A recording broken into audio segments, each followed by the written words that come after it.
sidoo kale waxaa muhiim ah waxa weeyaan inaan ogaano magacan ilaahay subxaanahu wa tacaala alkaafi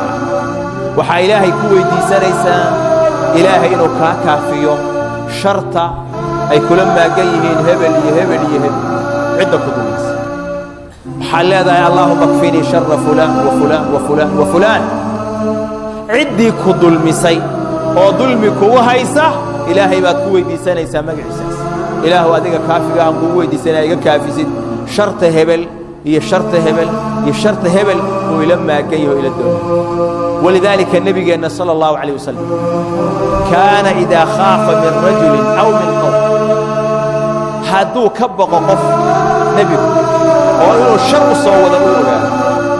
ama qoom uu ka cabsado nebigu wuxuu ku ducaysan jiray sala allahu calayh wasalam allaahumma innii ajcaluka fii nuxuurihim wa acuudu bika min shuruurihim ducadaasaa nebigu akhri jiray qola hadduu ka cabsado ducadaasaa nebi ku horgey jira ilaahu shartooda ku celi ilaahu shartoodaan kaa magan gal ilaahu subxaana wa tacaala naga difaaco naga kaafi ducadaasaa nebi ku ducaysan jira sal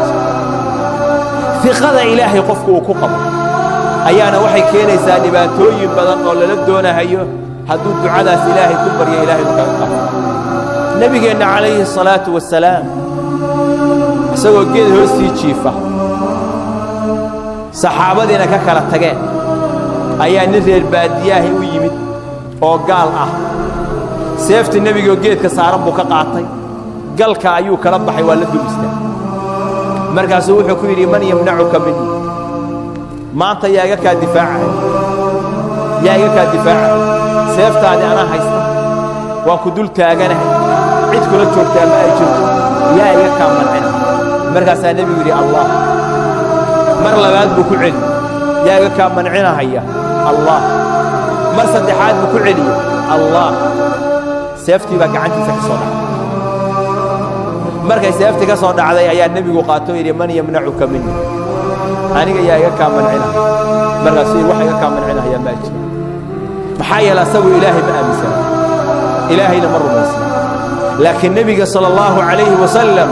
qismeel dheer oo kamaala ayuu ka gaaray iqada iyo kalsoonida ilaahay ku kalsoonaya qofka mu'minka waxaa la rabaa isagoo asbaabta la imaanaya masna inuu ilaahay tala saarto oo qalbigiisa mar walba ilaahay subxaanahu wa tacaala inuu tala saarto marnaba aysan qalbigiisa ka bixin waxyaalaha yaryarkaa oo asbaabta ah uu haysto inuusan ku kadsoomin baa la doonaya wuxuuna barayaa magacaan oo kale in qofka mu'minka ah ilaahay subxaanahu wa tacaala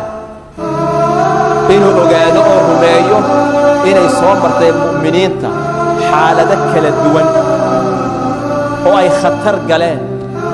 oo ilaahay subxaanahu wa tacaala ka kaafiye sharta acdaada mawaaqif kala duwan oo qur-aanku inoo sheegay oo mu'miniintu ciriiri ay galeen oo ilaahay subxaanahu wa tacaala u kaafiye waxaana khayru mihaalin noo ah qisadii badar cadadkooda muslimiinta intuu la ekaa iyo intii gaaladu ay la ekaayeen mu'miniinta oo aan dagaal ku soo talagelin iyo gaaladii oo dagaal ku soo talagalay mu'miniinta oo deegaankoodii ka soo fogaaday meel goodoonana jooga dhinac kastana gaala ay uga hareeraysan tahay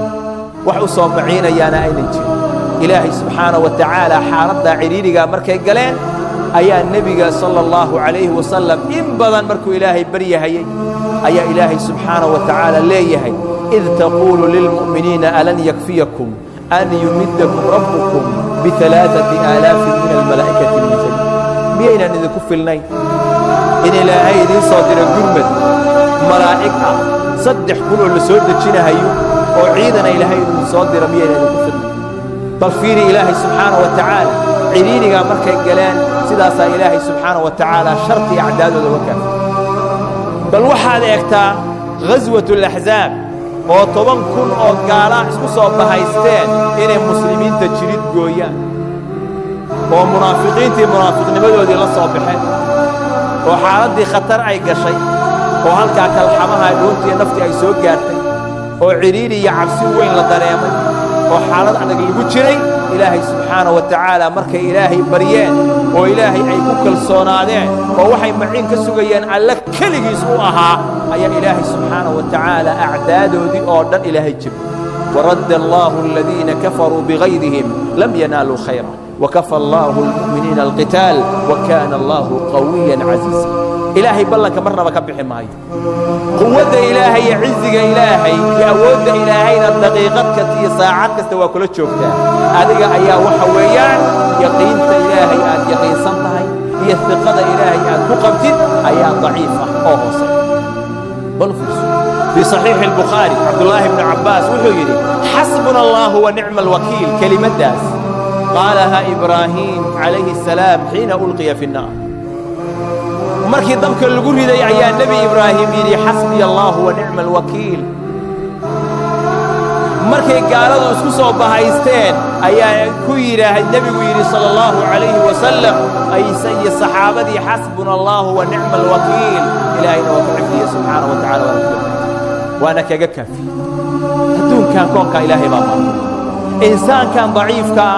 ما ملك هيو هي شرطه وكل الدونه هيو هي تدبيرته ومليقه هيو وضعيف وحا كركيس كم ماموله هيا أود إلهي هي تدبيرته إلهي أين كل جاء كسر ما ملك إلهي بس ولذلك بالفيري النار لم تحرق إبراهيم عليه السلام ضمك اللي يقول إذا النبي إبراهيم وإنت أصلا مدعى للشدة هيي إبراهيم موسم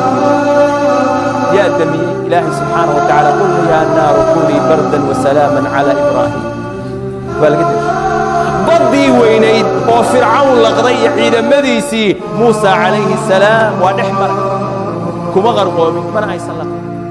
بل فيرسو الحوت لم يأكل يونس عليه السلام ما الله يجي وينا أو بدأ قنت هذا يونس لقي من التابني تدبير بني آدم أي سبعين أيام يوحى أي ملاجيان هي تلذذ وحي ركوب يينا كمرجلين يينا نهمك جلين إلهي سبحانه وتعالى كحرا وأسجى كلية توب وأسجى كلية بري وأسجى عرمها عجا أبندقه وقلبي عجا ظروفها هي حوائجها هي نباتوين ككهيستا